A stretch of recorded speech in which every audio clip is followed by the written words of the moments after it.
That's just Elsa just telling the kids off. Oh, jeez. Well, we're live now. She's waiting for some water and some peppermint tea. And while I swig my coffee. So just bear with me. I'll just go on here now and I'll just see if it's come up live. And then if anybody wants to make a comment. There we are. I'll be able to see it. Oh. Elsa. Look, I got it. Oh, great. Okay. That's good. Elsa, thanks very much for coming again. I've been looking forward to talking with you again. Hopefully not talking at you, because that's what I tend to do. I hijack situations and then my mouth runs away with me, But how the devil are you? I am good. I feel like I've gone through a few amazing things, and I feel like I've come back into me again. And I'm sure that others can relate to that. So here I am sorry. Here I am on April Fool's Day. Yeah. Happy April Fool's. And I was just mentioning it to you. It's I'm 31 years of age today, and people say, God, you look older than that. But it's 31 years today since I had my last drink, hopefully my last alcoholic drink, or any other mind-altering substances, and so I've been as clean as a whistle for 31 years, trying to do this thing naturally. And not to say that my mind's completely clean, because it certainly isn't, but I've got more of an idea of when to open my mouth now and when not to, So yeah, it's a special day for me today because it's like a miracle. For a long, long time, I just couldn't stop drinking. No matter how many promises I made to the people around me who loved me, something just drove me on to keep drinking, and I think I mentioned to you last time, it got me to the point where I made a couple of serious attempts to do myself in, and they never worked, thank God. And I almost got a feeling of I was turned around, kicked up the bottom, and some sort of, I can only explain it as a sort of a driving force. Some driving force got behind me and said, we'll show your son how to do this thing one day at a time, but just keep listening in. And since then, I've sort of almost had an implant from my left ear to my heart. And that's my navigation system. I keep my head out of the way because this to me is what's called the seat of stinking thinking.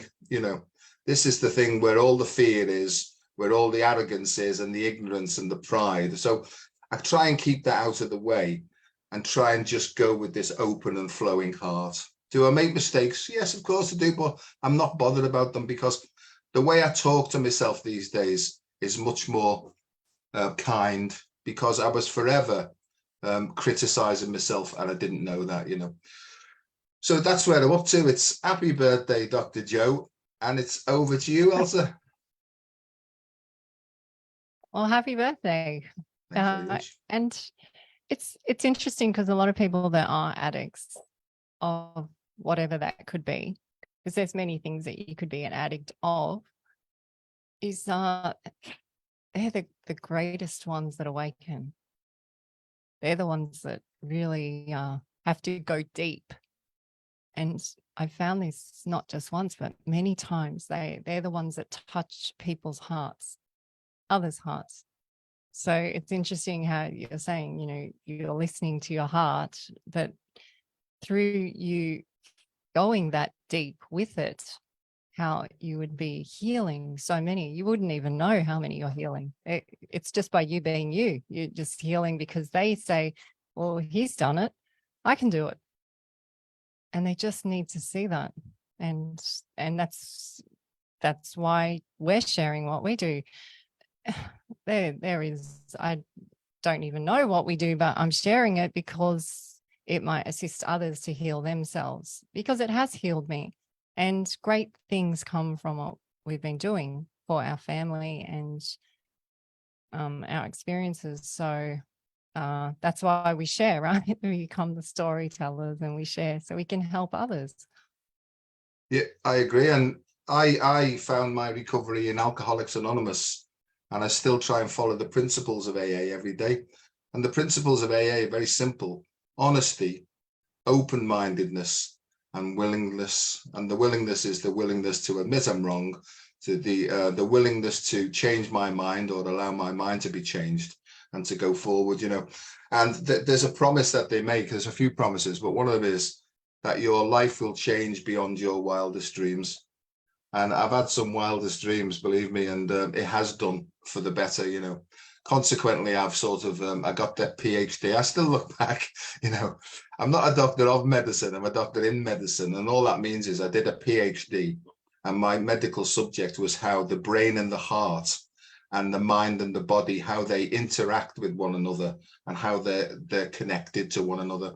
So really, it's not body and mind, it's really mind, body, one word, and I see now that there's a continual sort of flow between the mind and body. And I didn't know that because I was almost like disconnected and dissociated. And I was just like a head on a stick, really. And I had all these programs running in my mind or in my brain or whatever that is, and they were really determining the choices I made in my life.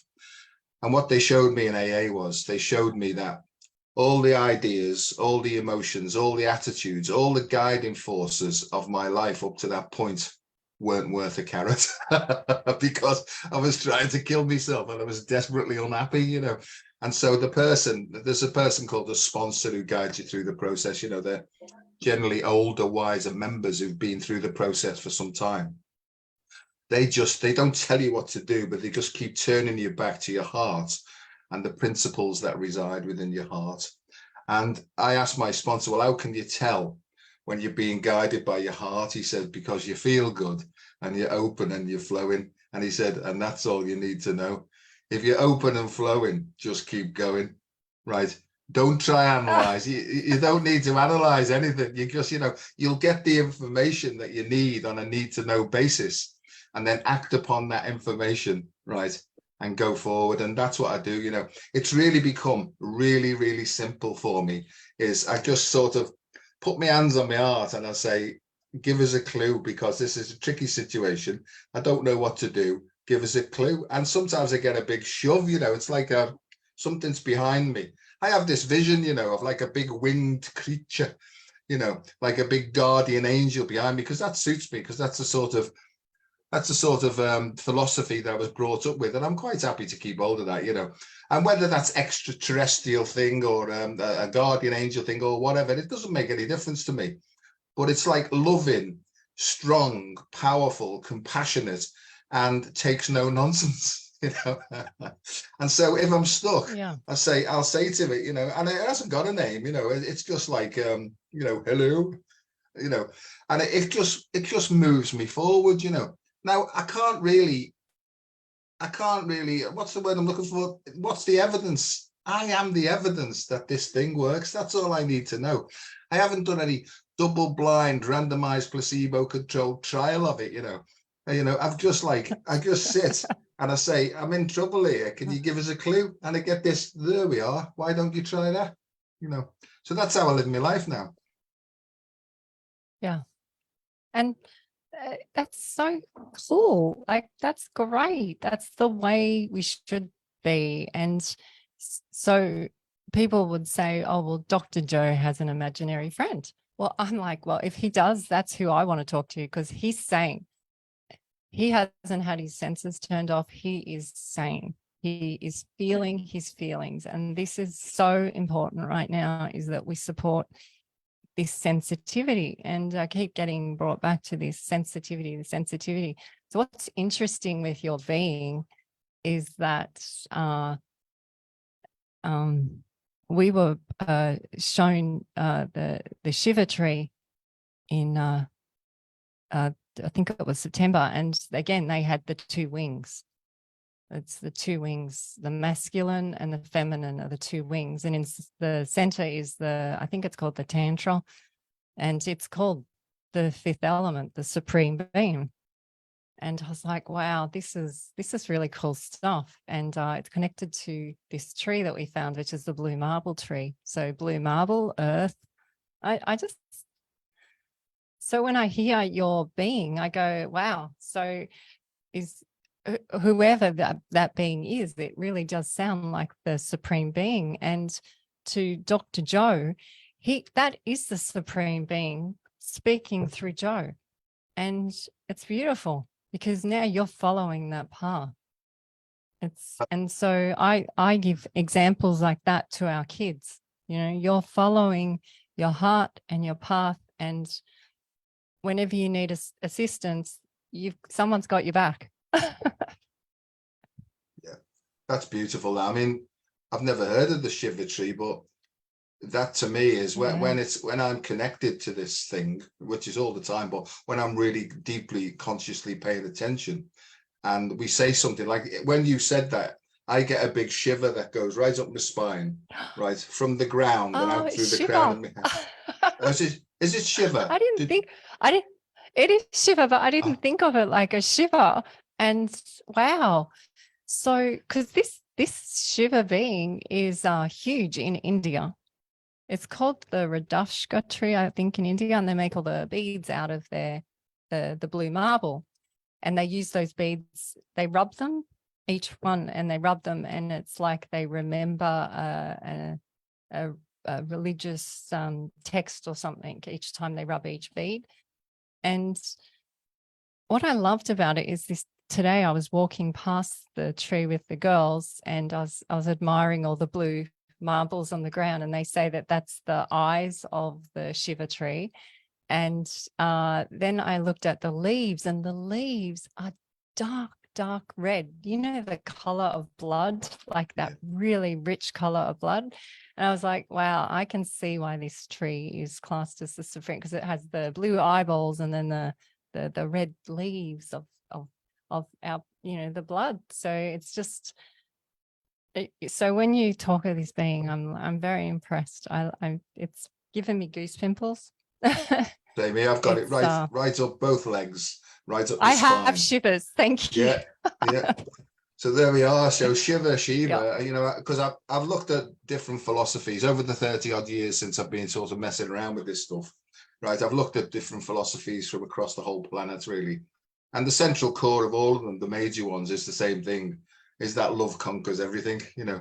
And I don't mean human love, because, you know, that imprisons, in my view, human love imprisons everything, you know. It's like a trap, you know, but the unconditional love that people talk about is freeing, you know, and it's about self-mastery. And I believe that wholeheartedly, that what's going on at the moment globally is all about people finding themselves, being themselves, and creating something beautiful from themselves. And I'm not talking about the head self. It's not that the head's not important, but it's this essential self that lives deep in the chasms of the heart, you know. And that's how I see it. And I have a picture. I have a picture of a sort of a wise old sort of being. And it's funny because there's an Egyptian link coming up here, but it's like going down and down and down and deep into this sort of sandy thing. I was taken on one of those regressions once, and you know, I'm sort of listening but going at the same time, you know, and I found myself, like a lot of people do, in the depths of an Egyptian pyramid, you know, but underneath it rather than above it. And it was all sandy, and I was looking down at these brown tanned legs, and I can remember saying to myself, they're not bad legs, you know. And you know, and I saw these golden sandals. And then I looked over, and there was a small child playing the, you know, and then I looked to the right, and then there was a beautiful woman there as well with Anubis, right? And I'm thinking, oh, I'm sure everybody sees all this stuff, you know. So there I am. But it had such a profound effect on me because I've always had a really, really, really strong link with ancient Egypt. You know, I've been fascinated by it. And the area that I've been sort of fascinated by is a person called Imhotep. And Imhotep, right, in my view now, and I've done a lot of study on it, was basically the father of medicine. It wasn't sort of Hippocrates or anybody like that. He's a precursor to Hippocrates. But Imhotep was, he created or had the first step pyramid built in Saqqara, you know. And he's the father of what I'm concerned is vibrational and energy medicine, because the first step pyramid and that whole complex there was built around sound and vibrational medicine. And what they used to do apparently is lay people on beds and they play certain sounds, and the sounds would vibrate and basically clear out any impurities in the person's body, you know. And Elsa, it's taken me on a fascinating journey, really. But not only that, is King Djoser, or the Pharaoh Djoser, right, is reputed to be Hermes, you know, Thoth. So there's a whole Thothian connection there as well. But what I also get is, and this is where I keep putting Nefer 1 and 2. So not only is Nefertiti involved, but there's Nefertari involved as well, and Ramesses II. So I have a really big link, or a consciousness stream, or an attachment, or something. I don't really know what it is, to Nefertari and Ramesses II, you know. And so I've looked into their history as well, and it's quite interesting, really. Now, I don't know why that's all come out. Well, I do, because there must be some reason for it. But I know the Egyptian connection is, the force is strong within us, you know, but I don't know what the purpose of it is, really. I'm not sure of the purpose. Because my thing, and I'll shut up in a minute, because I do. You can say, "Shut up, Joe. It's my turn now," you know. But No. the thing about it is I always want to know, this Joseph Peter Aloysius Delaney person here. I just want to know, is there a practical step that I can take in order to improve things, not only for me, but also for the quality of life for other people? That's become my thing now. Is it's all very well that all these streams of consciousness are coming in and the stories are coming in, but is there some practical step that I can help people with, that when they take it, it will improve their lives? That's what I've become, really. Okay. So we have a connection with Egypt. So it keeps showing me you have the pyramid text, then you have the written text, and then you have the Book of the Dead text, and the Book of everything has the Book of the Dead is not the Book of the Dead, because they don't believe in death. So it's not the Book of the Death. It's only the Book of the Death to us.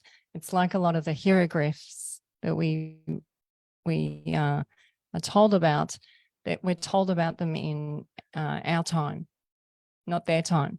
Yeah. So they have a different interpretation on it. So when we see hieroglyphs, I don't want to stand on anyone's toes on their education, but I read them very differently. They do not read as I read them. I don't know what they mean in their language, but I know what the feelings that come through me when I read those symbols. I'm triggered by the symbols, and I guess that's what I've been attempting to show in the videos lately, is it's the symbols have a code or a frequency in them.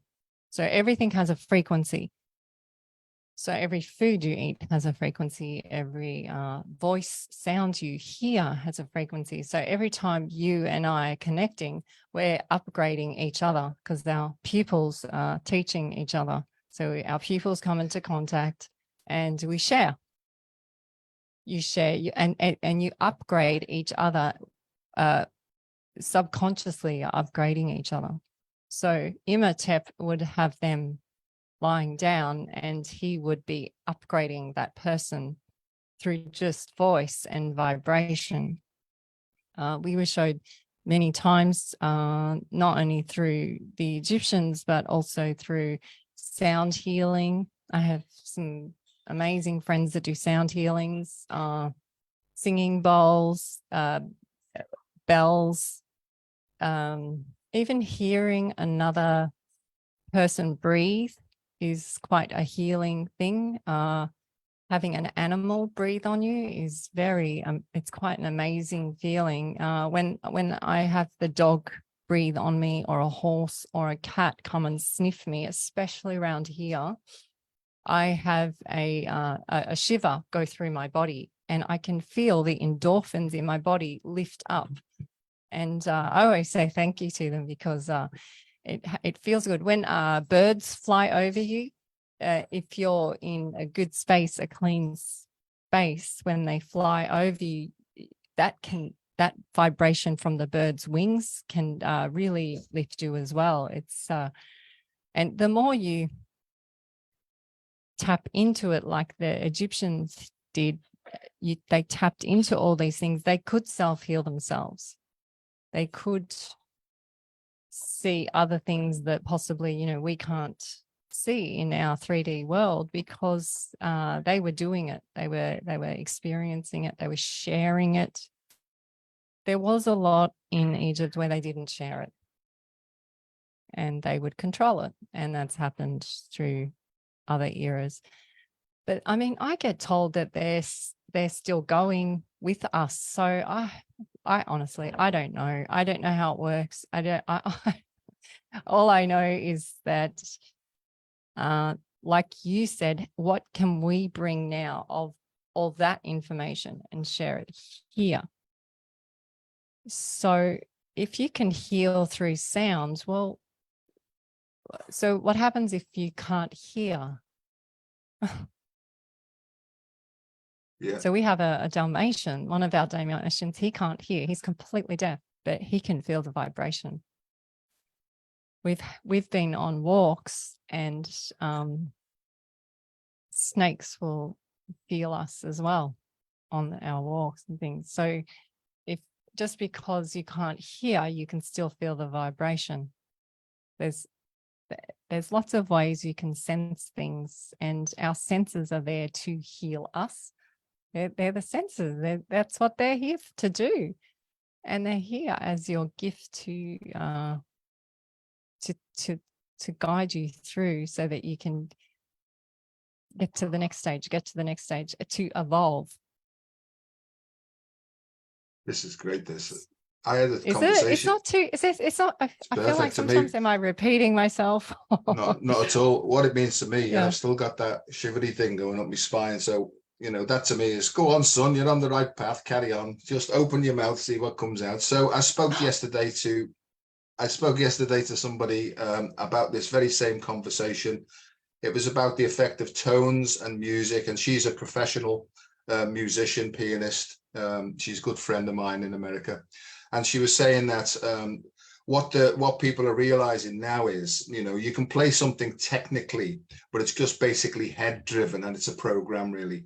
But in order to go from the heart, you can drop into the heart, and then it's not about the tone, then it's about the vibration, you know, and you can be deaf and still feel the vibration. So I had the same conversation yesterday, and I got in my mind, you know, the cochlea, that wiggly thing where the music goes in and it hits the tympanic membrane and all that sort of stuff. Well, what I got was a picture of the little hairs inside the inner membrane, you know, being pulled. And every time they get pulled, it sends an electrical signal through, you know. So again, it was vibrational. So it's not just about the music, because the music then will send information via the nervous system and the meridians down to the arm. And then it's almost as if the music plays itself, you know, it's sending information through the fingers. And that's why we talked about prodigies really, and how do prodigies come about. And basically, you know, I can see that prodigies, you know, like these kids who are 2 and 3 years of age and they can just play Bach and stuff like that, you know, how does all that work, you know? So I don't know, like you, I don't fully understand how it works, and I'm not really that bothered really, you know, because if I need to know something, I will clearly be shown it, you know. And Elsa, I was given a word years ago, and it's, Joe, you will, it doesn't, sometimes it talks to me almost in a voice because the thought's that strong, but I get, you will be working in the field of optogenetics. And I say, because I say, like, you know, that's very nice. What does that mean? Right. Well, chromato means pertaining to color. I think he'll thank you. But also, Joe, clever boy, also, it's like the chromatic scale on the piano. There are 12 notes.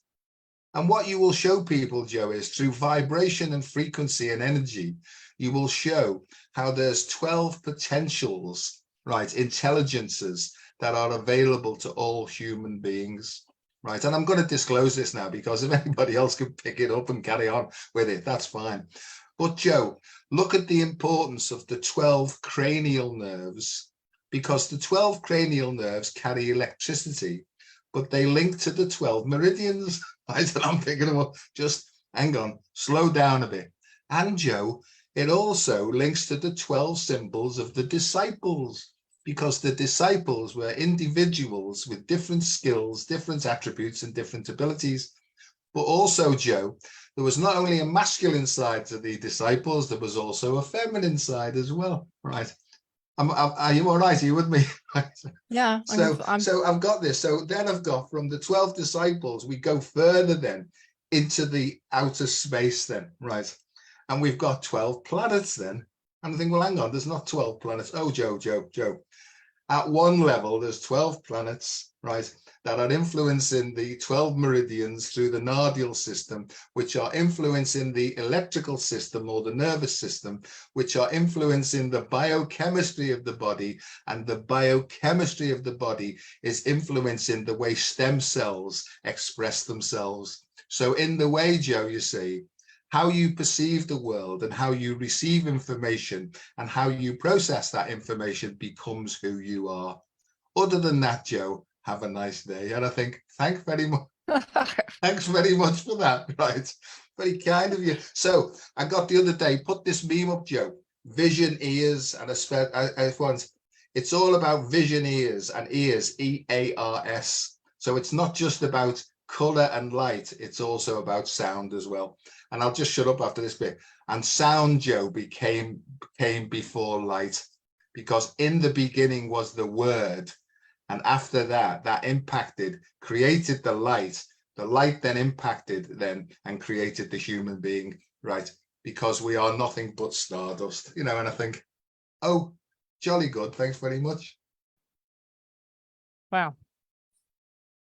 So it's so cute, right? How they just go, oh, well, here, Joe, here's all this information. Off you go. Yeah, exactly. Because that's exactly how it happens to us. And you go, you're like, what? I've got all this now. What? So you brought up some. Opening the mouth is a big thing for the Egyptians in the death process. They would do the opening mouth ceremony. I didn't understand this until just recently because of our dog passing. So I just looked into what it actually meant, and they would actually open the mouth to allow the soul to go through the double doors. What was interesting is that we would... I've over the years done infrared on cadavers, and they would show the dying, the body dying, and then they would show heat of the body, and that the actual heat of the body stays with the body for like 7 days and hovers around. Sometimes it goes back into the body. A lot of this footage you will find on Google, and then they take it off really quickly. So I've tried to post links before and they just take them off. I don't know if it's because it's a dead body and it's disturbing or what it is, but anyway, the heat's in the body, then it leaves the body, then it goes back into the body, and then it moves around. What is that? So what is that? Now, the animals will go up and smell the dead body up until a certain point. Then the stench makes them shift away. So that's the mourning process for the animal. It's like, okay, now they stink, you can't sniff them anymore, go away. So that's the decay process. When we buried our dog double under the ground, on the 7th day, the ground cracked open, and it instantly said to me, this is the opening of the mouth of how the Egyptians. So I looked into it, and I looked into what happens to our deceased, because born free and die free have become a big issue for me. Not issue, but something I'm interested in, because I see it as a porthole. And when you die, they sew your mouth shut and they put you in a coffin. A coffin, if you go to the origin word of coffin, means cattle, which doesn't feel great, that. And it's also, you're entombed in a coffin. Now, I know this is going to rattle a lot of people, so I'm not attempting to rattle or upset anyone, but I'm just looking at it in the spiritual sense. Where do we go after? Where are we? We're eternal beings, right? So you said the opening mouth, which just triggered all this. So when you the smell is that's like our will or something. It's because you talked about this driving force that came through you to make you stop drinking. Yeah. What is that? That to me is the same thing as that infrared floating above the body and moving around. It's the same as the ground cracking open and saying, okay, this is like Double's last breath. Now she's released from this temple, this avatar of her shell as a dog, and now she's out. So where does she go out to? Well, you can't have something and then it's nothing. It's always something. It's just that you can't see it. So where is she? So but I can feel her. Sometimes I can still hear her barking. Is that me crazy? I don't know. But what I do know is that 98% of what is around us is dark matter that we can't even understand. So that means I'm only seeing, is everything I'm seeing only 2%? Wow, that's a lot of information to miss out on if we're not in our senses. We're missing out on 98% of everything we can't visually see. So where is it? And sometimes you do see it. And we do feel it. So I think it's amazing. What is also interesting is I did an interview with a gentleman in the US, and he brought up, well, he didn't bring it up, but he had a video of dolls, which brought on this whole doll fear. And he videoed the doll, and the doll had the same infrared heat when they turned the air conditioner off at night. So now you're saying there's energy in the doll, and there's energy in, our girls know there's energy in crystals, there's energy in plants. So energy's in everything. We're just missing it. So how does this help us right now? This helps us right now is because if you can hear us speaking, you're hearing us speaking for a reason. You haven't just landed on our voices randomly. So you're hearing this because you need to hear it. Something wants to speak to you, to assist you, to help you where you are right now. And I'm the biggest one to put my hand up. I need all the help I can get. I do. I need support, not only from my husband and my family, but from the universe. I need support. Give me support. I'm ready to accept your gifts. Give me the gift. What is it? I'll take the gift and then I'll share the gift. I'll take the gift, we'll share the gift. And it's a fair trade. And I think it's a great fair trade. I feel like crying when you're saying this, because the thing about AA is it's just to share your experience, your strength and your hope with people. It's just to share what it was like, what it's like now, and how you hope it'll be in the future. And that's all I'm doing, really. But I get all this stuff that comes in. And, you know, you mentioned the mouth opening thing. And, you know, I was told that the ancient Hebrews used to call the world that we're in now, this 3D world, the 1% world, you know, so there was 99% of stuff going on, right, in the invisible realms or the otherworldly realms, right? And as we sink deeper into understanding and our antennas grow out further, right, then we can pick up more information. So all the information that ever was and ever will be is there. It's just that we have to just sit, right, and almost allow this information to come in. So my mum used to say to me, oh, you're far too sensitive, you know, and I can see that I can't stop my sensitivity. In fact, that's increasing rapidly more and more.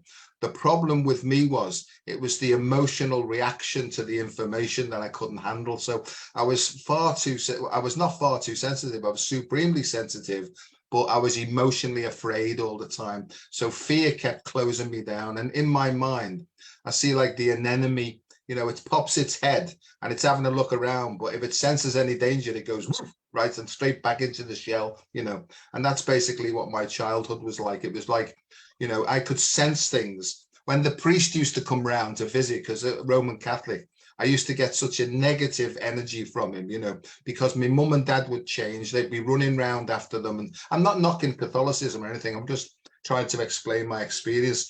But you know, it was almost like you've got to love the priest because he's a holy person and all that sort of stuff, you know. And I used to get this sort of feeling of, oh, I don't think so, you know. But because I was a kid, I didn't know how to work it out, you know. So there was lots and lots of things that happened to me in childhood that I tried to explain to people, but they didn't really understand because they weren't as sensitive, you know. And sensitivity, as you well know, sensitivity is a gift, but most of the time it feels like a curse, you know. It's just like a curse. Yeah. And I do a talk called the mummy's curse, you know. So I bring the Egyptian thing in, but I also bring in the mum's sensitivity as well, you know. And you know, sometimes the things that comes out of me, or even the lectures that come out of me, it rattles people's cages a lot. And I think that's what I'm here for. I mentioned to you before we started, I've been given the job of being a positive disruptor, you know. And I know that some of the stuff that comes out of my mouth will rattle people's cages only to get them to think more deeply about stuff and to maybe critically think and look at both sides. Because I can see that the world, in the state that it's in now, most people have lost their ability, if they ever had it, to critically think and to allow information to come in from all angles and sit with it so that they can discern exactly what's going on, you know. Anyway, I'll not get lost down that train because people who are listening to this will have a sense of what's going on there. But yeah, the whole thing about sensitivity is, I think what's happening now is there's such a massive shift of new information coming in that nobody can get away with it really. And it will impact upon people's former standards and it will cause horrendous emotional disturbance unless they sit down, let it go and just try to watch what's actually going on, you know, because I teach, well, I mean, I show people how to do mindfulness. And what mindfulness is, Elsa, and I know that you know this, but it's just sitting with stuff as it's happening and not getting involved with it. It's not interfering with it. It's almost allowing this information that's trying to come in to neutralize anything that's not serving us at the moment and to allow a new wave of information that we can take action on to go forward and make the world a better place, you know. So I agree with you. You know, people say to me, you've got all these qualifications, surely you know what's going on. I haven't got a clue. Most of the time, I've got no idea whatsoever. But I can't be talked out of my feelings. I've allowed them, they didn't do it to me, but I've allowed people to talk me out of how I feel. And I can't do that anymore. I'll just say this last thing is, there's a film on a series called Stargate, you know, and Stargate, there was like a doctor on it, a scientist called Daniel Jackson. And that's like my life, you know, because he went and gave a talk on his research to the boffins at Oxford, and they all laughed at him. Look at this nutter, he should be in the psychiatric department, you know. Well, it's like my life, that, you know. But what's actually happening now is all the stuff that I've been going on about for the last 15 to 20 years is coming true. And don't get me wrong, you know, I'm supposed to be like, love everybody and all that, but there's a part of me that wants to do that to them and say, look, I told you, you know. So I have got that ego bit in me that says, look, I told you, and up yours, you know. So anyway, I'll shut up now and pass it back to you. Well, I don't see the, I see the playfulness in that, like, ha ha. Because sometimes it is nice to go, ha ha, I told you. Like, it is. And so you were just saying something about so the sensitive. So that's what I've really been noticing is sensitive men in particular, from all ages, from young little boys to older men. And this sensitive male, and I kept getting messages from brought through a sensitive male that we were doing some like grounding clearing work with, and this Egyptian deity came through called Mefdet. And Mefdet that powers, she believes, the power of powers in you. And I didn't know anything about her, and it was either a mongoose or a lion's head. And it was amazing what she would do. And in the Nefer era, they would have her guard the tombs so that she could power them up, power the spirits up, so that their spirits could keep coming through.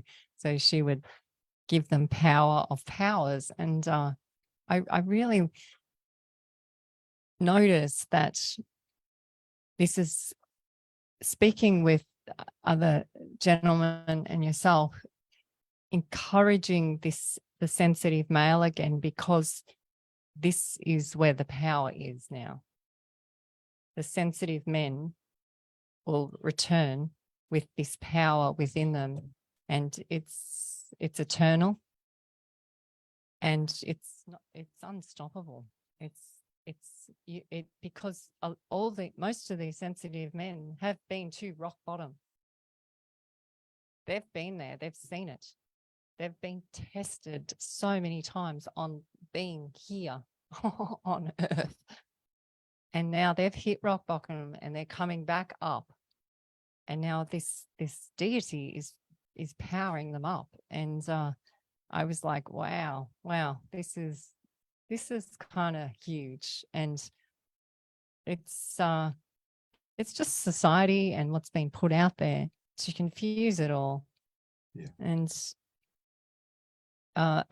it's actually very refreshing meeting all these sensitive men with this power and this driving force behind them. It's exciting because I have children and they're growing up. So the more that I see that, the more that they're growing into that world. And that's exciting and inspiring for me to see that. And I, as much as I can support that, whether it's talking to someone in the streets or the kids' friends, or, just reminding them of the power of powers is inside them, like that driving force that you talked about with the wings. That being, like when you think of that being, I think of whoosh, like you can feel it, that energy. And that is the power of powers coming through you, coming out to all of us. So then you ignite me, I ignite someone else, and then it just keeps. And then the next time we come together, it's on another level again. So it keeps getting this whoosh. This is the shift. This is how we're healing people. And it's very inspiring to watch. It's still tricky. This is fascinating, honestly, because the central concept of Alcoholics Anonymous and all these 12-step programs is it's not thinking that was the problem, because we knew we needed to stop drinking. We knew that it was causing destruction all around us. The lack of power was the dilemma. Right, the lack of power. Wow. And so we have to realize that the human mind isn't capable of generating enough power to overcome the addiction. So what you do, basically, here it comes out, it's here now, like in a big way. So what you have to do is you surrender totally your willpower. You surrender your willpower over to the care of this supreme power. And Elsa, what I did that is I woke up the next morning in a completely different world, because I completely let go. And there's another thing that says is the result was nil until we let go absolutely. Right. And that's, oh, there we go. So this is the message, really, is that the human mind will come to a place where it's tried everything, but it's just not succeeding in managing its own life to any sort of, successful point. And so if you can then metaphorically decapitate ourselves, throw the head away, and start to listen to what the heart intelligence is trying to guide us. So it's acting upon information received, but the information, we have to be discerning in feeling where is the information coming from, right? And that to me is what discernment is to take all this information that's coming in, bung it in the heart, let it settle, and then allow the heart then, or the soul, to produce or give you the information that's required, one breath at a time, one moment at a time. You said something before, by the way, about born free, and then I got born free, Elsa, right? And then I got lion. So, you know, because my head goes off like yours does into all these things, you know. But Mafdet, you know, is associated with Anubis, as you probably know, and also about putting Osiris back together again. And I get Humpty Dumpty, right, and Osiris, because when Osiris was basically fragmented, Mafdet was responsible for putting the pieces back together again as well, you see. So there's all that sort of stuff that goes on. So these myths and symbols and stuff like that, they go across cultures, but they tell the same story, don't they, really? That there has to be a disintegration, you know, of everything. Everything has to fall apart, metaphorically, to be put back together again in a different stage. And where they lead me with that is, Joe, it's a symbol cipher. It's a mathematical thing that we're going from one order up through integral calculus. And I don't know much about that, but it takes you to a higher order then. But in order to get to a higher order, there has to be a disintegration. So there's a disintegration. All the parts, like pieces of Lego, are all there, but they get put together back in a different form. And I think that's exactly what's happening now. And this links into all the Hindu, you know, the yugas and the cycles of change, and coming out of the Kali yuga into a more sort of upbeat, more creative, more beneficial, compassionate sort of thing. You'll have to stop me, because I mean, once I'm on the flow, I just can't stop going, really. Well, what I'm finding is with the experiences that we're having, the dovetailing is kind of, it is like the confirmation, keep going, you're on the right track, keep going, you're on the right track.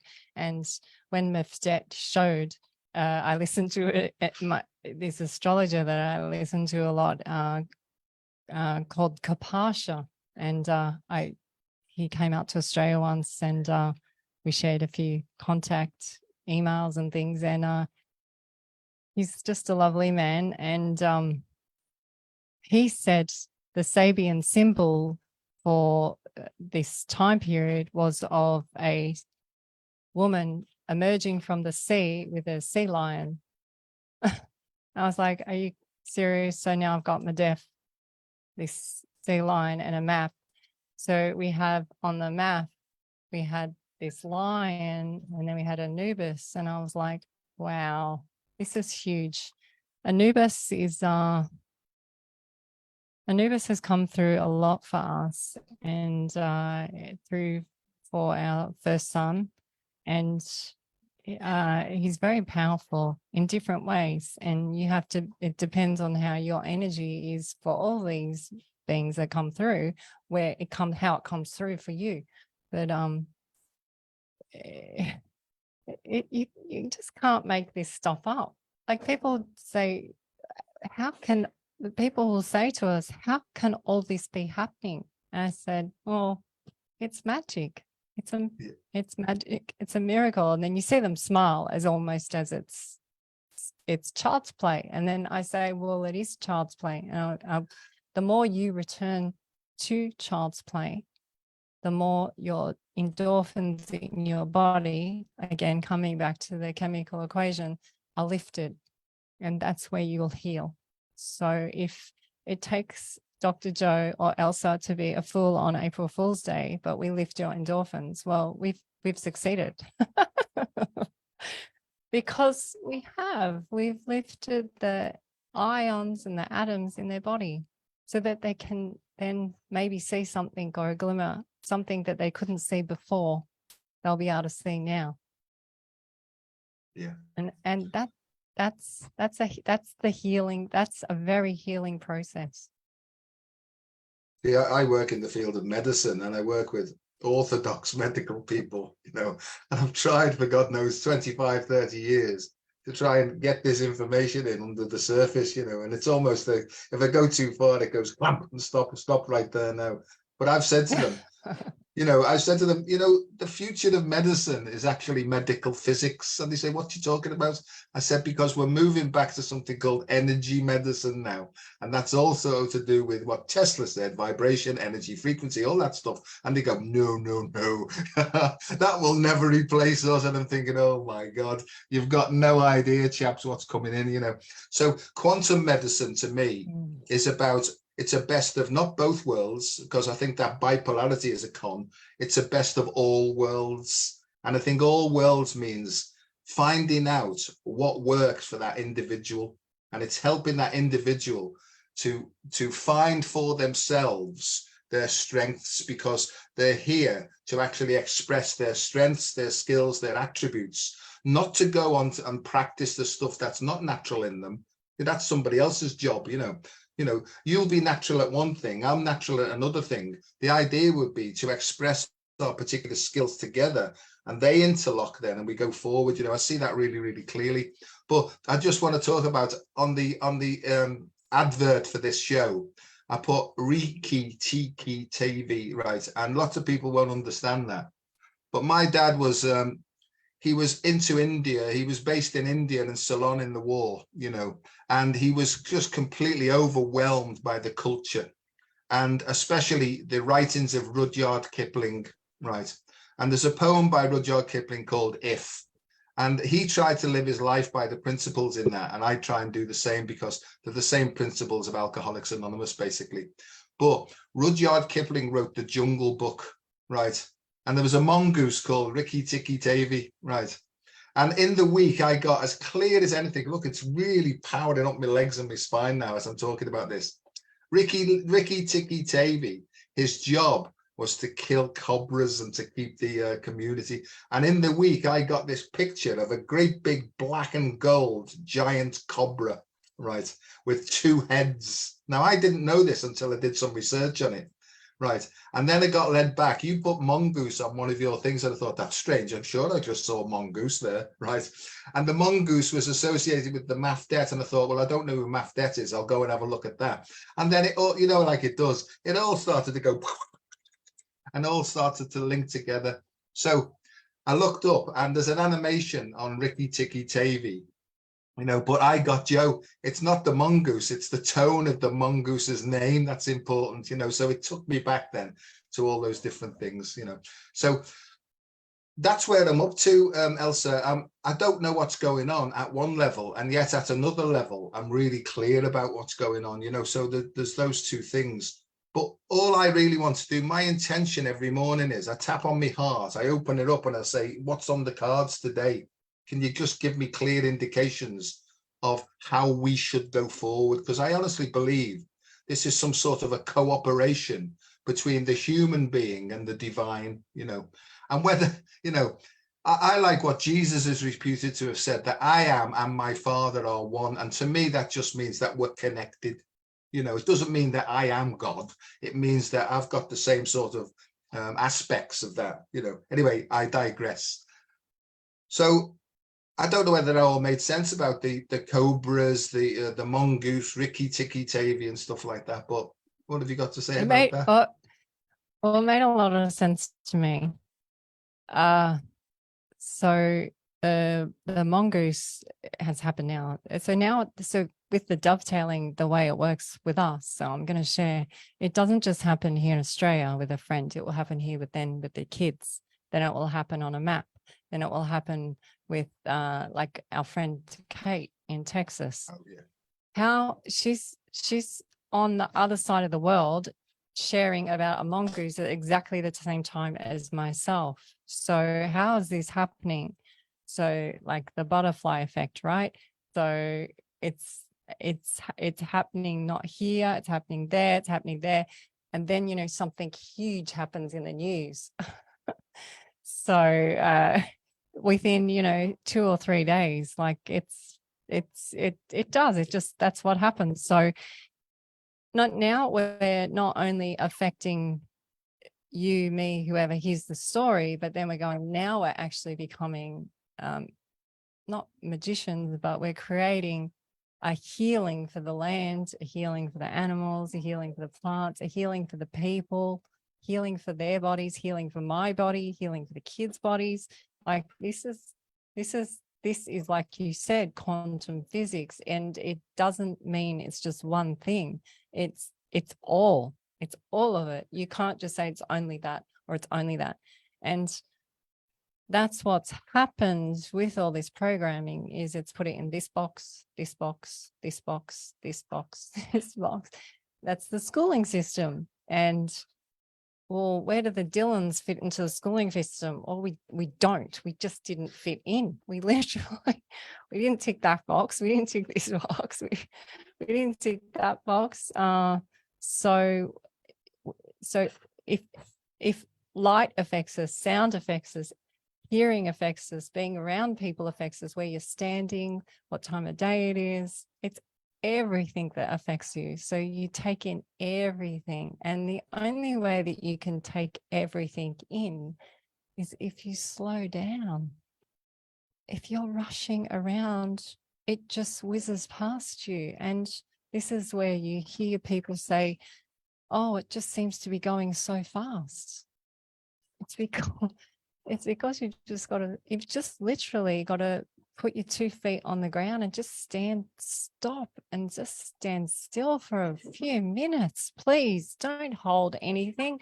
Don't do anything. Just stand there for a few minutes.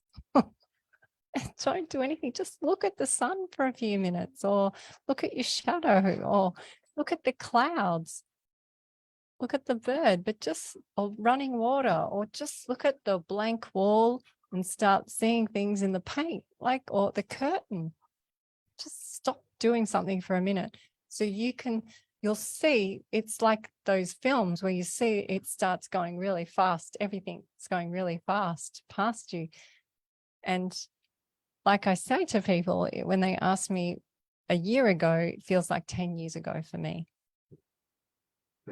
But to most people that are working and not doing a few standing still type things, their life feels like it's only 3 months ago. And so now we're slowing time down. I agree. And it's about that. It's about, and my stuff again is the breath, the heart, and managing time. And I think that if you can get into that and get the sense of, you can actually stop time. And I was given years ago, somebody said to me, there's no time like the present time. And this is what happens. It popped straight into my head. No, Joe, there's no time in the present. And I thought, wow, yes, that's absolutely fantastic, because time is only measured from past to future. You know, it's a horizontal thing, really. But the cross, you know, that cross of changes, right? It's a vertical dimension. And in reality, that's what ascension is, really. It's to just sit. Just sit. Don't do anything else. That's what mindfulness is. Just sit.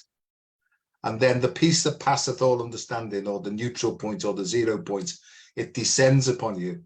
And paradoxically, when there's no thing going on, everything's going on, you know, and that's where all the information comes in, you know, he's a real nowhere man, you know, is now here, isn't it? You know, and I love things like that. If you just look at nowhere is now here, you know, and I think that that's what that's.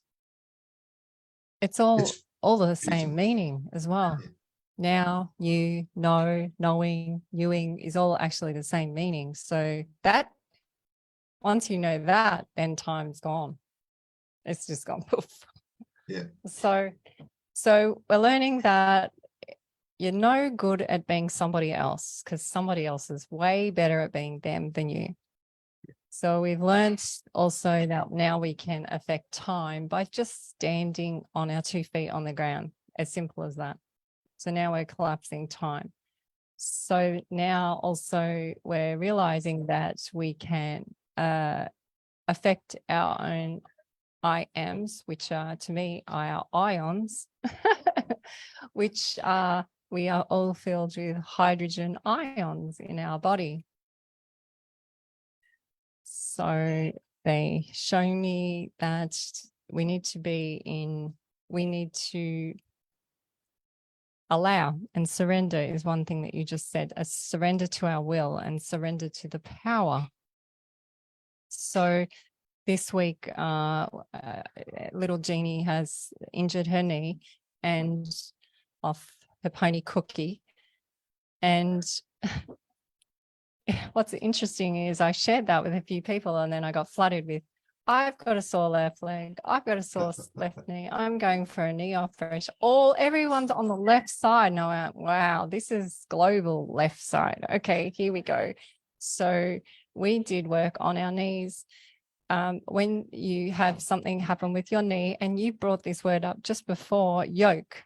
Yoke is what the knee means. The origin of the knee is yoke, which I never quite understood, but it's a binding. So your knee binds you to your feet and to taking a step.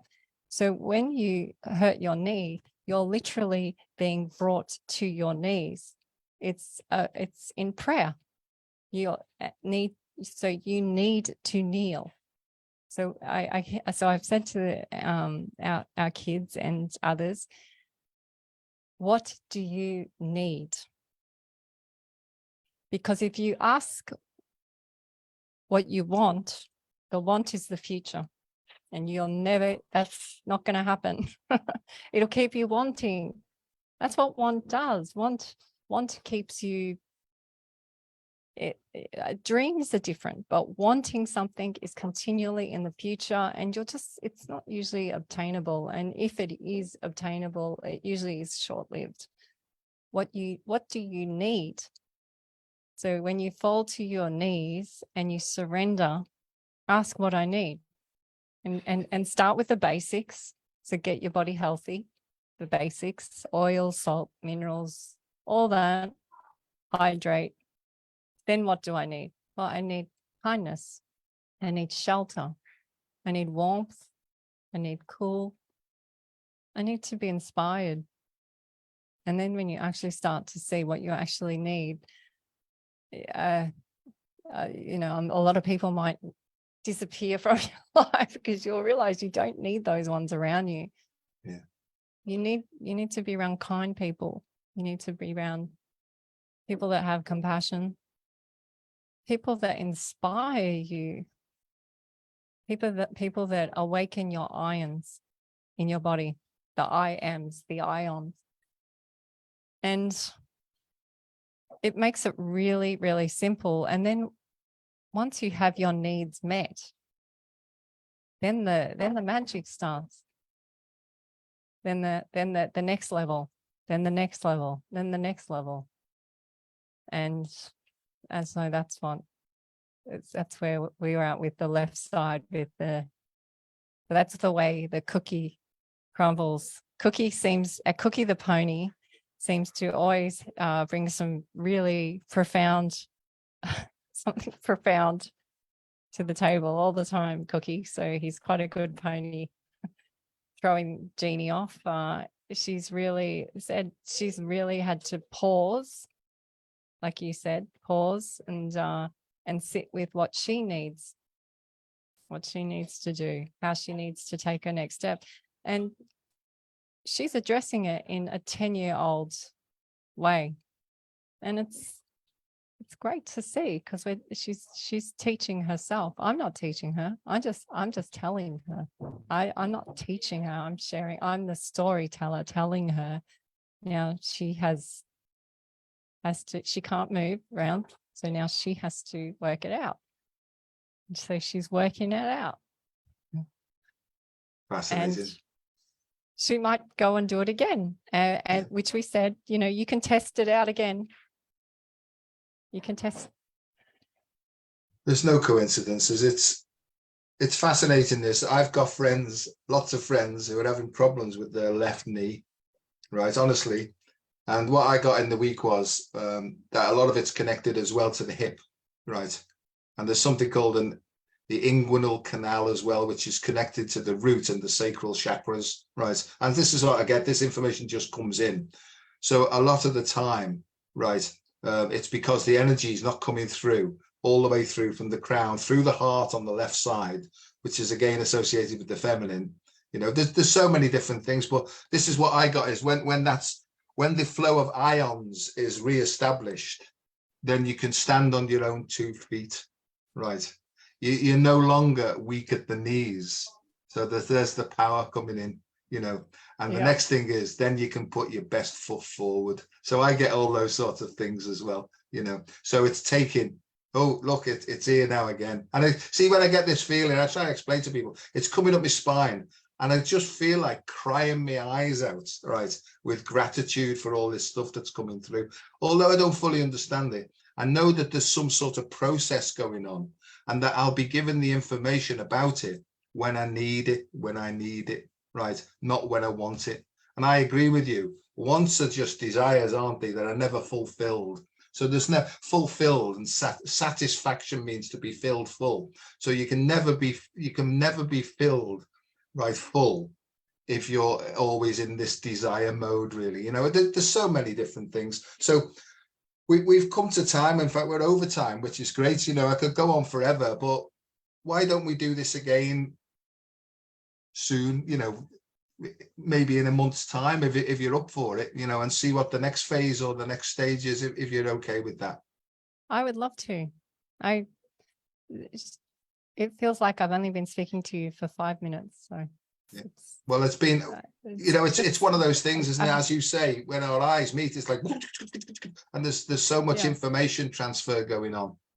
But again, Elsa, it's like from a practical point of view, I think if people, this is my view, is if people just sort of tap, I know it sounds a bit daft, but just tap on their hearts and sort of establish a connection with their heart. So actually sense the presence there, that where their hand is, and almost like draw it in, inspiration, draw it in from there.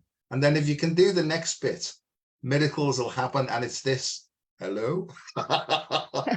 Is there anybody in there? Right. And just wait, right. And just say, look, I've been listening to them too. And they're going on about that there's more intelligence in the heart under your nose. Now, when nose, I spell nose, K-N-O-W-S, so it's under your nose, right? So what you need to know, right, is just there, you know, and that's been my experience, is that I didn't know. I was trying to think my way out of situations when I had to really let go of thinking and sink more into feeling. So focusing on feelings first. And it seems to be working. Have I got it cracked? Not in the slightest. I only ever feel like I'm just scratching the surface of what's absolutely possible, really. And I think by sharing with people like yourself and other people across the world, you know, little tidbits of information fly in, which put the bigger picture back together again, you know, like Humpty Dumpty. Yeah. Yeah. And the origin word of think is feel. It's your sense, it's your feel. So you just have to remember that. So when you do go into that think mode, why am I going in there? Yeah. Even just think about that. Yeah. Just because then you start going, then you just get in the circle and you just go, I actually don't have any more answers. I will just sit here for a bit. I'll just sit and not think about it. Yeah. So there we are, Elsa. It's so lovely to see you. Go on, what are you going to say? Well, I think I always laugh because I say, oh, this is where I'm in my intelligence spot. And the kids always laugh and they say, not thinking. And I went, yeah. They're like, always say that's cheating. But that it's in my feeling, it's the way forward is to move from intellect into intelligence. And they're two completely different things. Yeah. Oh, there you are. Right. Well, thanks again. Lovely to see you. And we'll be in touch and let's see what sort of falls into place. And thank you, everybody, for tuning in. I hope that you've got something from it. And if I've said anything that upset you, find out why you got emotionally disturbed by it and just sit and don't think about it and see what answer emerges. Because my intention is never to cause anybody any harm. But if it causes disturbance, there might be some sort of reason for that, really. So thanks very much, and have a lovely sleep, and I'll speak to you whenever. Thank you. Thanks very much.